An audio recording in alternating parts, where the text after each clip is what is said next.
예배를 위해 우리를 대표해서 조미선 목사님 기도해 주시겠습니다. 하나님 아버지, 저희들을 지켜주시고 보호하셔서 오늘도 거룩한 수요 예배로 하나님께 나올 수 있도록 은혜 베풀어 주심을 감사합니다. 저희들 신령과 진정으로 하나님 아버지께 예배하고자 하오니 하나님께서 친히 저희 가운데 임재하여 주시옵소서. 그리하여 저희들 더욱 하나님 아버지를 알게 하시고 하나님 은혜 가운데 거하게 하소서. 하나님 아버지, 저희의 예배를 기뻐 받아 주시옵고 홀로 영광 받으옵소서. 저희들은 하나님 아니면 살아갈 수 없는 존재임에도 불구하고 마치 저희가 먼저 하나님을 사랑한 것처럼, 저희가 뭔가를 잘해서 마땅히 받아 누려야 하는 것처럼 하나님께서 주신 모든 것을 당연하게 생각하며 누리고 살아왔습니다. 하나님, 저희 자신도 저희에게 주신 가정도 마치 제 것인 양 저희 마음대로 생각하며 살았음을 회개합니다. 하나님 아니면 어떤 것도 소유할 수 없고 하나님 은혜 아니면 아무것도 할 수 없음을 고백합니다. 하나님의 자비하심으로 저희의 교만함과 악함을 용서하여 주시옵소서. 하나님의 지극히 크신 사랑으로 예수님의 십자가의 보혈로 저희들을 구원하셨으니 구원받은 저희들은 겸손하고 온유한 예수님을 본받아 살아가고자 합니다. 하나님 아버지, 저희들이 이제는 참 포도나무 대신 예수님께 딱 붙어 있으면서 성령의 열매와 말씀의 열매를 맺을 수 있도록 성령님께서 저희와 동행하여 주시옵소서. 하나님의 은혜, 가정의 달을 맞이하여 여러 행사와 일정으로 분주해질 수 있으나 다른 그 무엇보다도 우리 하나님 아버지께서 허락하신 가정을 통해 하나님의 사랑을 알게 하시고 부모님과 자녀들 그리고 형제 자매들을 위해 기도하는 거룩한 5월이 되게 하소서. 정성껏 선물을 준비하는 것도 좋지만 무엇보다 저희가 먼저 마음과 뜻과 힘을 다하여 하나님을 섬기는 예배자로서의 본을 보여주고 하나님께 가족들을 위해 신실하게 기도하게 하소서. 하늘의 것으로 먼저 저희의 가정을 섬기게 하소서. 가정마다 하나님으로 말미암아 살아나고 회복되어 우리 사랑의 빛교회 모든 가정이 믿음의 가정이 되고 생명력이 넘치는 아름다운 복된 가문이 되게 하소서. 사랑의 하나님, 우리 교회가 5월에 목장별로 바비큐 데이와 신방을 갖습니다. 하나님 안에서 교제하며 친목할 수 있도록 성령께서 친히 함께하여 주시옵소서. 서로를 섬기고 배려하며 사랑하는 목장이 되어 마음 깊이 자리 잡고 있는 기도 제목을 나누며 서로를 위해 중보 기도하기에 살아 역사하신 성령님을 경험하고 하나님을 찬양하는 목장들이 되게 하소서. 하나님 아버지, 예수님의 피값으로 사신 이 땅에 있는 모든 교회가 하나님의 말씀으로 회복되고 복음을 전하며 복음으로 세상이 참 평안을 찾게 하소서. 성령께서 도와주셔서 오직 예수님의 말씀에 아멘으로 화답하며 모든 교회 가운데 진정한 회개가 일어나게 하소서. 하나님께서 사랑하셔서 생명의 말씀을 맡기신 우리 목사님께 영권의 강건함을 주시고 성령님의 충만함으로 말씀이 선포될 때 말씀을 받는 저희 모두가 진리의 말씀으로 자유케 되어 하나님 아버지를 경배하오기를 원하오며 우리 주 예수님의 이름으로 기도드립니다. 아멘.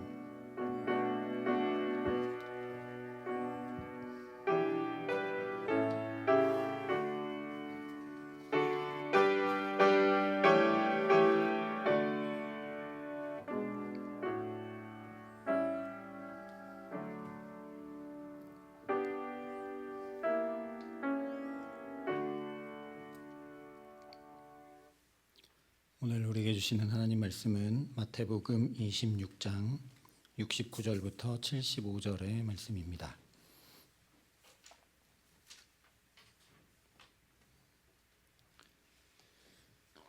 신약성경 48면에 있는 말씀입니다. 마태복음 26장 69절부터 75절의 말씀을 봉독해 드리겠습니다. 하나님의 말씀입니다. 베드로가 바깥 뜰에 앉았더니 한 여종이 나와 이르되 너도 갈릴리 사람 예수와 함께 있었도다 하거늘 베드로가 모든 사람 앞에서 부인하여 이르되 나는 내가 무슨 말을 하는지 알지 못하겠노라 하며 앞문까지 나아가니 다른 여종이 그를 보고 거기 있는 사람들에게 말하되 이 사람은 나사렛 예수와 함께 있었도다 하매 베드로가 맹세하고 또 부인하여 이르되 나는 그 사람을 알지 못하노라 하더라. 조금 후에 곁에 섰던 사람들이 나와 베드로에게 이르되 너도 진실로 그 도당이라 내 말소리가 너를 표명한다 하거늘 그가 저주하며 맹세하여 이르되 나는 그 사람을 알지 못하노라 하니 곧 닭이 울더라.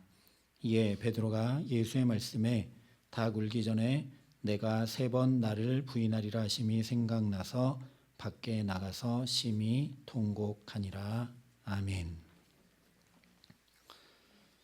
오늘 말씀은 우리가 잘 아는 말씀 중에 하나죠.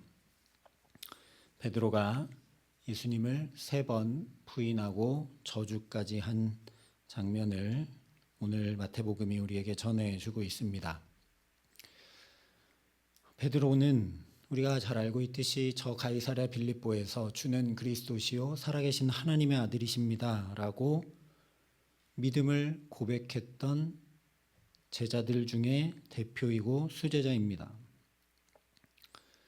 그 전으로 가보면 모든 제자가 그렇지만 자신의 모든 삶을 뒤로하고 주님을 쫓았습니다. 베드로도 집도 배도 가족도 다 뒤로하고 3년 동안이나 주님을 따랐습니다.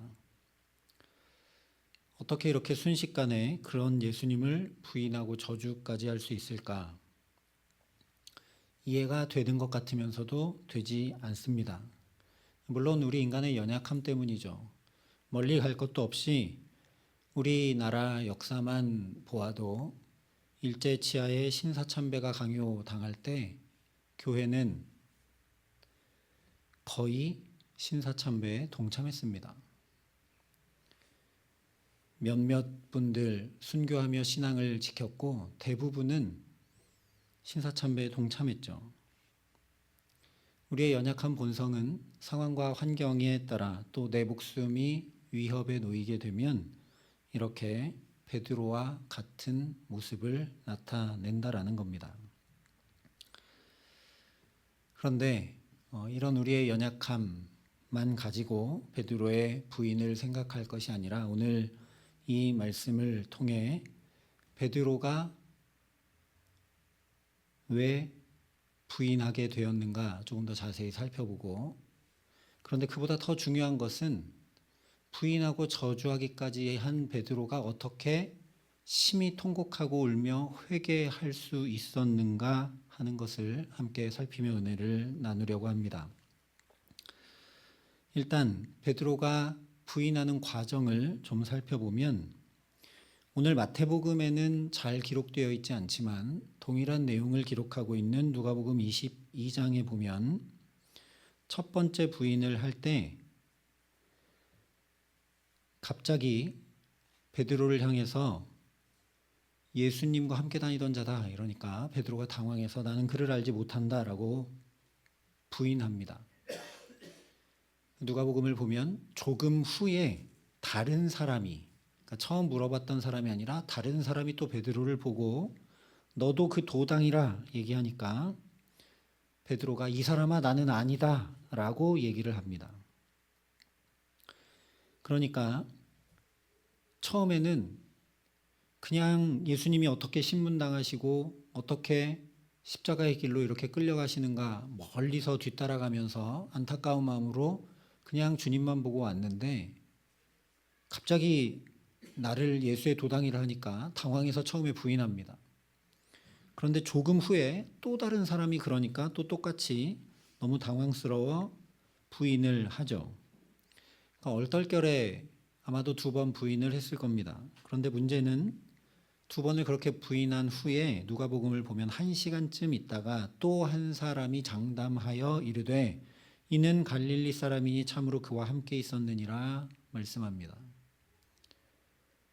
1시간쯤 있다가 또 다른 사람이 와서 이 사람은 예수님 따라다니던 사람이다. 갈릴리 사람이다. 참으로 그와 함께 있는 걸 내가 보았다라고 장담합니다. 그래서 마지막 3번째는 부인만 한 것이 아니라 저주까지 하죠. 베드로에게 1시간쯤 생각할 시간이 있었다라는 겁니다. 1시간이면 앞서 2번 당황스러워서 엉겹결에 갑자기 궁지에 몰려서 2번 부인했던 것을 뉘우치기에 충분하고도 남는 시간입니다. 그러니까 저와 여러분이 오늘 주목하고자 하는 것은 이 2번째 부인 후에 1시간이라는 시간이 주어졌는데 이때 회개가 일어나지 않았다는 거죠. 그러면 왜 1시간 뒤에는 더 크게 부인하고 저주까지 했는데 그때는 회개가 일어났느냐? 우리가 오늘 이것을 주목하고자 합니다. 물론 새벽닭이 울어서 생각이 나서 밖에 나가 심히 통곡했다라고 성경이 말씀을 하고 있죠. 그래서 가톨릭 성당에 성 베드로를 자신들의 성인으로 모시는 성당은 모두 다 이 닭이 상징으로 놓여져 있는 것을 보게 됩니다. 그런데 이 정신없는 상황에 닭 울음소리 들린다고 그 마음이 울리고 회개의 자리로 나갔겠습니까? 3년이나 몸에 젖어든 모든 것을 내가 부인하고 저주까지 한 그 자리에서 아마 베드로는 머리가 하얘졌을 겁니다. 이런 거 저런 거 다 떠나서 예수님은 지금 잡혀 죽기 직전의 상황에 놓여 있고 그런 상황에 나도 저 예수님의 도당이라 확실하게 장담하는 증인이 있으니까 나에게도 생명의 위협이 지금 코앞에까지 닥치게 된 겁니다. 그러니까 다른 것에 신경을 쓰는 게 오히려 이상한 일일 겁니다. 저는 이런 생명의 위협까지는 가본 적은 없지만 살인범의 오인을 받아서 마지막에 12시간 취조를 받으러 갈 때는 머리가 하얘지더라고요. 말 한마디만 허투루 해도 바로 그냥 잡혀가게 될 그런 그 분위기, 위압감, 중압감. 20년 베테랑 수사관이 독방에서 저를 계속 12시간 내내 취조하고 신문하니까요. 기도가 절로 나오더라고요. 다른 것이 전혀 생각나지 않습니다. 어떻게 하면 내가 범인이 아니라는 걸 증명할 수 있을까? 내겐 아무런 방법이 없는데 그거밖에 생각 안 납니다. 말을 조심해서 잘해야 되겠다. 증언을 잘해야 되겠다. 아마 베드로도 그랬을 겁니다. 그런데 그러면 아무것도 생각할 수 없고 자신의 안위만을 생각하게 되는 그런 위협적인 상황에서 분명히 2번은 정신없이 부인을 했는데 1시간쯤 뒤에는 충분히 어쩌면 회개할 수 있고 충분히 그 자리를 피할 수도 있었는데 왜 베드로는 1시간 동안 회개하지도 못하고 피하지도 못하고 그런 자신의 상황과 자기가 내뱉은 말들을 다시 되짚어서 돌이키지 못한 채 1시간 내내 그냥 그대로 있다가 오히려 더 심한 죄를 저지르고 말았을까? 다시 얘기하면 어떻게 해야 우리가 굳은 마음, 무지한 마음에서 벗어나서 회개의 자리로 나아갈 수 있느냐라는 거죠. 여러분은 회개하면 무엇이 가장 먼저 떠오르십니까? 여러 가지를 우리가 얘기할 수 있겠지만 회개의 대표적인 모본은 바로 예수님께서 세례받으시는 자리입니다. 물론 예수님은 죄가 없으시지만 우리의 모든 죄를 짊어진 하나님의 어린 양이시기 때문에 우리를 대표해서 회개하는 본을 세례받으심으로 겸손히 세례받으심으로 보이셨습니다. 근데 예수님 세례받으시는 그 장면을 보면 이는 내 사랑하는 아들이요 내 기뻐하는 자라는 말씀이 들려오고 하늘이 환히 열리고 비둘기처럼 성령이 임하고 그 말씀 자체가 하나님의 사랑이 임해온 확인이 되는 것이죠. 그러니까 회개의 자리에는 성령 임재와 말씀이 임해오는 것과 사랑이 임해오는 것이 함께 있지 않으면 우리는 회개하지 못하는 겁니다. 오늘 베드로의 경우도 똑같습니다. 베드로가 1시간쯤 뒤에 부인하고 저주까지 하고 나서 회개할 수 있었던 이유는 이 세 가지 역사가 베드로에게 있었기 때문입니다. 첫 번째로 주님의 사랑이 그에게 말할 수 없이 밀려오고 임해옵니다. 오늘 마태복음에는 물론 그것이 잘 기록되어 있지 않습니다. 그런데 같은 내용을 전하는 누가복음 22장을 보면 베드로가 이르되 이 사람아 나는 내가 하는 말을 알지 못하노라고 아직 말하고 있을 때에 닭이 곧 울더라. 주께서 돌이켜 베드로를 보시니 베드로가 주의 말씀 곧 오늘 닭 울기 전에 내가 3번 나를 부인하리라 하심이 생각나서 밖에 나가서 심히 통곡하니라 말씀하고 있습니다. 닭 울음소리가 날 때 베드로가 예수님을 부인하는 그 말을 아직 하고 있을 때, 나는 내가 하는 말을 알지 못한다 하고 부인하고 있을 그때 예수님께서 돌이켜 베드로를 보셨다. 누가복음이 분명히 전해주고 있습니다. 주님이나 베드로나 다 같은 공간에 있었다라는 겁니다. 예수님 물론 신문 받느라 앞쪽을 보고 계셨겠지만 대제사장의 집들 마당에서 예수님은 저 앞쪽에 계셨고 베드로는 이 뒤쪽에서 불을 쬐면서 예수님의 재판이 어떻게 진행되는가, 내 스승이 어떻게 되는가 지켜보고 있었다라는 거죠. 그러니까 예수님은 같은 공간에서 베드로가 나는 모른다, 나는 모른다 2번 부인하고 3번째 마지막으로도 부인하고 저주까지 한 그 소리를 다 듣고 계셨다라는 거죠. 저 목소리가 누구의 목소리인지 예수님 분명히 알고 계셨습니다. 그 예수님께서 베드로가 마지막 부인을 할 때 돌이켜 베드로를 보셨습니다. 그런데 만약에 예수님이 그렇게 돌이켜 베드로를 바라봤을 때 한숨과 절망과 경멸과 증오와 이런 눈빛으로 베드로를 쳐다봤다면 베드로가 과연 회개했을까요? 아, 내가 인생을 잘못 걸었구나. 내가 집도 배도 가족도 다 버리고 주님을 따랐는데 나를 저렇게 짐승 바라보듯이 바라보시는구나 하고 분노하여 뛰쳐나갔을 겁니다. 뒤에 나오는 반응이 베드로의 대성통곡인 것을 보면 예수님께서 바라보시는 그 눈빛은 너무나 안타까운 사랑의 눈빛이었던 것이 틀림없습니다. 그 주님과 눈이 마주치는 순간 나는 죽어도 다른 사람들은 다 그렇게 할지 몰라도 나만큼은 주님을 배신하지 않겠습니다 했던, 당당하게 외쳤던 자기의 모습이 아마 생각났을 겁니다. 그러면서 지금 내 한 목숨 지키려고 주님과 함께 있는 그 자리에서 배신만 아니라 저주까지 한 자기의 모습이 이제 보이기 시작했을 겁니다. 그 전에 부인할 때는 생존의 위협 때문에, 두려움 때문에, 당황스러움 때문에 그런 것 저런 것 하나도 생각나지 않았지만 주님과 눈이 마주치는 그 순간, 그 사랑의 눈빛을 맞이한 순간 내 부끄러운 모습, 내 어리석은 모습, 너무나 죄송한 모습이 한꺼번에 밀려와 도저히 그 자리에 아마 있을 수 없었을 겁니다. 그랬으니까 뛰쳐나가 대성통곡을 했겠죠.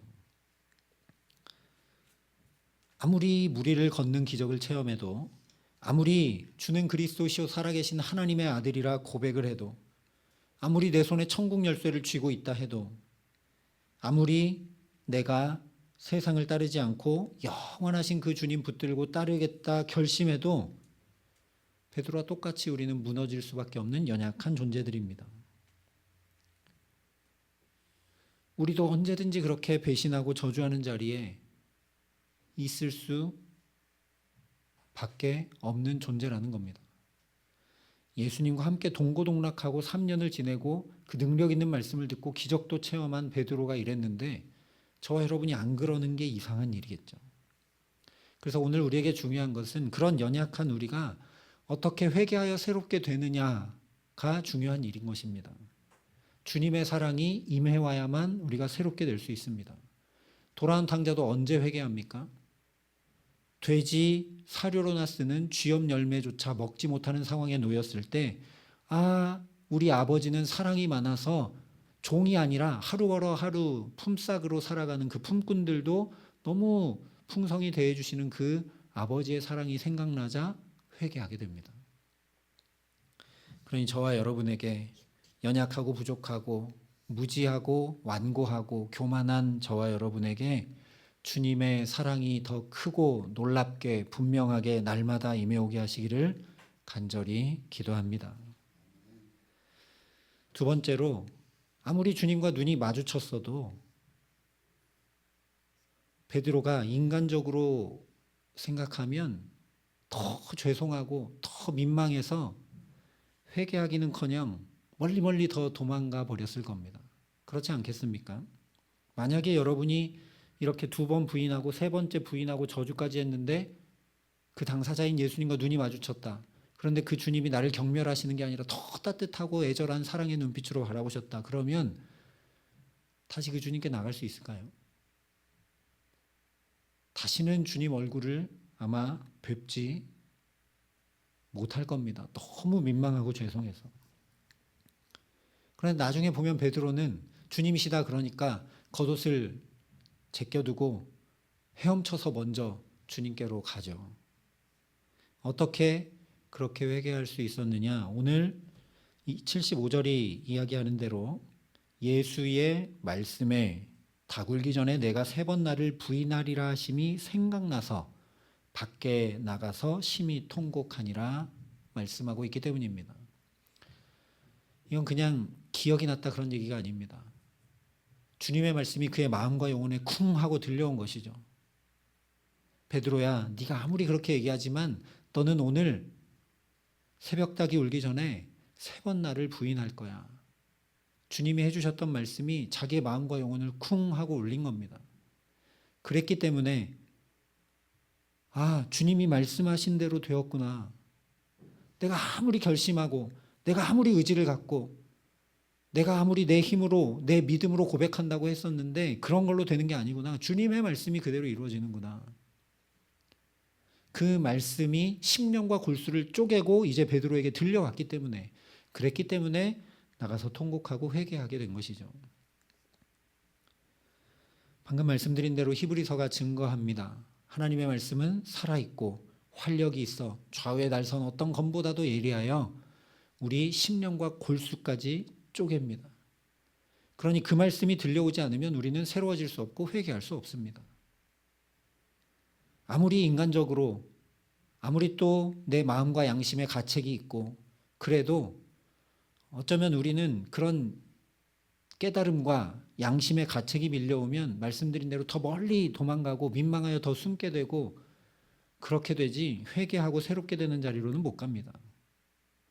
그랬던 사람이 바로 가룟 유다죠.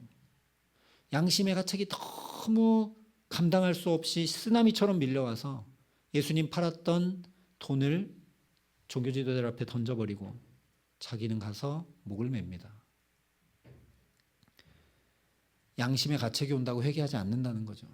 하나님의 말씀이 나를 사로잡아야, 하나님의 말씀이 내게 들려와 나를 새롭게 할 때만 우리는 회개할 수 있습니다. 그러니 저와 여러분이 매일매일 순간마다 때마다 일마다 내 마음과 영혼과 삶을 새롭게 하는 주님의 말씀이 내게 들려오기를 사모하고 간구하게 하시기를 간절히 기도합니다. 태초부터 그랬습니다. 혼돈하고 공허하고 흑암이 깊음 위에 있는데 거기 빛이 있으라는 말씀이 들려오고 이루어지자 창조가 일어납니다. 지금 베드로보다 더 혼돈하고 공허하고 흑암이 깊음 위에 있는 상태에 있는 사람이 누가 있겠습니까? 우리도 그렇다는 거죠. 혼돈하고 공허하고 흑암이 깊은 그 절망과 좌절과 또 양심의 가책과 비참함과 죄송함과 어찌할 바를 모르는 그때 우리가 회개하여 새롭게 될 수 있는 유일한 근거는 주님의 말씀이 나를 사로잡을 때입니다. 주님의 말씀이 날마다 새롭게 들려오고 나를 향해 들려오고 아 그렇구나 하고 깨달아 알아지고 그 말씀이 우리에게 이루어지는 은총 더해 주시기를 예수님의 이름으로 간절히 축원합니다. 마지막으로 성경에 기록되어 있지는 않지만 서두에 말씀드린 대로 예수님의 세례 사건을 비추어 볼 때 오늘 베드로가 회개할 수 있었던 것은 성령의 역사가 아니고는 불가능합니다. 아무리 주님과 눈이 마주쳐서 그 사랑이 경험돼도 아무리 말씀이 베드로의 양심과 마음과 영혼과 삶을 쿵 하고 울리며 들려왔어도 성령이 역사하지 않으면 밖에 나가 통곡하며 회개하고 새로워지지 못합니다. 이것은 우리를 보면 잘 압니다. 우리가 얼마나 많은 주님의 사랑을 받았습니까? 그리고 얼마나 많은 주님의 말씀을 듣습니까? 그리고 또 그 말씀을 들을 때 우리가 양심의 가책도 받고 깨닫기도 하고 하지 않습니까? 그런데 내가 나를 볼 때도 잘 회개하고 새로워지지 못합니다. 그래서 성령을 구해야 합니다. 부활하신 예수님도 성령을 받으라고 가장 먼저 말씀해 주셨습니다. 성령이 역사하지 않으면 안 됩니다. 태초에도 그랬습니다. 하나님의 영이 수면 위에 운행하셨기 때문에 하나님의 말씀이 선포될 때 그 말씀이 그대로 되어졌습니다. 오늘 우리도 마찬가지입니다. 성령께서 우리에게 역사하지 않으시면 말씀이 귀로만 들려옵니다. 마음과 영혼에 깊이 새겨지고 심령과 골수를 쪼개지 못합니다. 예수님께서 분명히 말씀해 주셨죠. 보혜사 곧 아버지께서 내 이름으로 보내실 성령 그가 너희에게 모든 것을 가르치고 내가 너희에게 말한 모든 것을 생각나게 하리라. 성령이 우리에게 역사하셔야만 주님의 말씀이 우리 마음과 영혼 깊은 곳으로 들려와서 우리를 새롭게 합니다. 우리에게 들려졌던 그 말씀이 다시 기억나고 깨달아 알아지고 아, 이 말씀이 내게 주시는 말씀이구나 하고 그 말씀에 감동 감화받아서 회개하고 새로워지는 자리로 나아갈 수 있게 된다라는 겁니다. 방금 전까지 1시간 넘도록 베드로는 예수님과 함께 대제사장 집 마당이라는 동일한 장소에 있었지만 그에게 성령이 역사하시지 않을 때 그는 주님과는 전혀 무관한 삶을 삽니다. 2번 부인하고 3번째는 부인하고 저주까지 하죠. 그런데 이제 베드로는 물리적으로 주님과 함께 있지 않습니다. 대제사장 집을 뛰쳐나왔습니다. 그런데 심히 통곡하는 그 베드로의 중심은 이미 예수님 곁에 있습니다. 이 회개의 원동력, 그 주님께 붙들릴 수 있었던 이유는 베드로 자신이 전혀 아니었다라는 거죠. 비열한 배신에도 불구하고 베드로를 믿어주고 품어주신 주님의 그 사랑, 베드로의 마음과 영혼 가운데 깊이 들려주셨던 그 하나님의 말씀, 그리고 그에게 역사하신 성령으로 인해 베드로의 인생이 회개하여 새롭게 됩니다. 그리고 베드로의 인생이 그 주님의 사랑에 매여서 그 사랑 위에 굳건히 서게 되자 이제 완전히 다른 인생이 됩니다.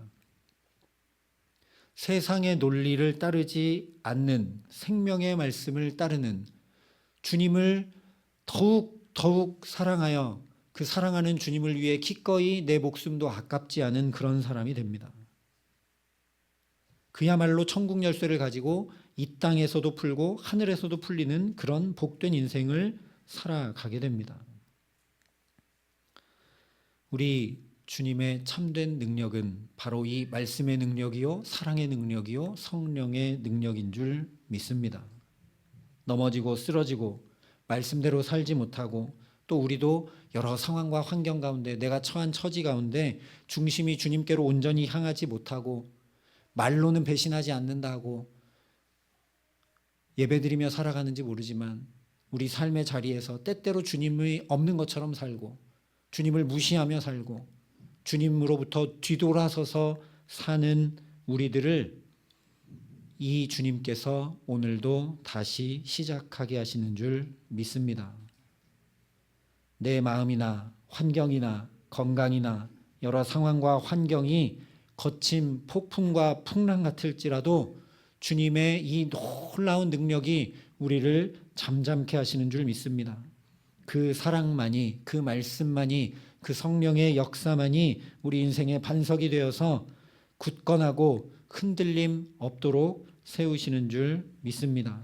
그러니 우리가 더욱 말씀을 구하고 성령을 구하고 주님의 사랑을 구하며 살아가게 하시기를 간절히 기도합니다. 하나님, 성령께서 역사하여 주셔서 나를 주장하시고 충만히 임재하시고 다스려 주셔서 주님의 말씀이 꿀송이보다 더 달게 들려오게 하여 주시고, 말씀이 들려올 때뿐만 아니라 예배 드릴 때뿐만 아니라 우리의 삶의 자리자리들에서도 이런 사건과 상황과 사람들 가운데서도 주님의 사랑이 깊이 경험되는 복된 삶 살아갈 수 있도록 역사하여 달라고 날마다 주 앞에 구하는 저와 여러분 될 수 있기를 간절히 기도합니다.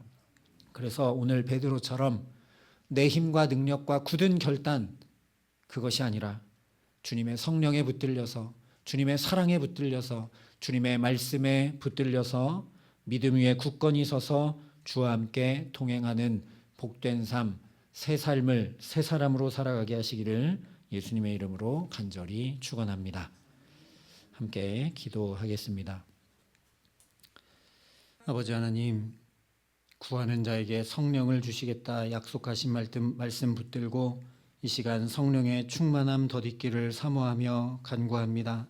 그날에 주의 영이 임하게 하셔서 굳은 마음을 제하고 부드러운 마음 주시겠다 약속하신 대로 주의 성령이 날마다 우리에게 역사하여 주님의 사랑을 깨닫고 주의 말씀을 분명히 담고 믿음 위에 굳건히 서서 주와 동행하는 새로운 삶, 복된 삶, 세파에 흔들리지 않는 삶, 주와 함께 살아감에 부족함 없도록 우리 모두에게 역사하시고 함께하여 주시옵소서.